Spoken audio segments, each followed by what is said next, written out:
बास फंक्शन ऐसे हैं जिनसे कैलकुलस में हमारा बार बार वास्ता पड़ता रहता है और उनके डेरिवेटिव्स जानना बहुत ज़रूरी है। तो इस वीडियो में हम ऐसे सबसे ज़रूरी फंक्शन आपको बताएंगे और अगली चंद वीडियोस में इनके प्रूफ्स और डेरिवेशंस देखेंगे। सबसे पहले फंक्शन आता है साइन एक्स, जिसका डेरिवेटिव होता है कॉस एक्स, जबकि कॉस एक्स का डेरिवेटिव होता है मनफी साइन एक्स। अब साइन और कॉस की बात हो गई तो तीसरा फंक्शन जाहिर है क्या होगा, टैन एक्स, जिसका डेरिवेटिव होता है 1/cos स्क्वायर्ड एक्स, यानी सेक स्क्वायर्ड एक्स। फिर आते हैं हमारे लॉगरिथमिक फंक्शंस, जिसमें एक फंक्शन है e टू द एक्स या e to the power x, जिसका derivative e to the power x ही होता है।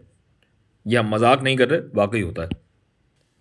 और इसी तरह अगर हम डेरिवेटिव लें ln x का, तो यह बराबर होता है 1/x के। इसको थोड़ा सा यहां पे कर देते हैं। अब आप आई ही हैं तो आपको खाली हाथ तो नहीं जाने दे सकते ना, लिहाजा हम क्या करते हैं कि एक साइन कर्व बनाते हैं।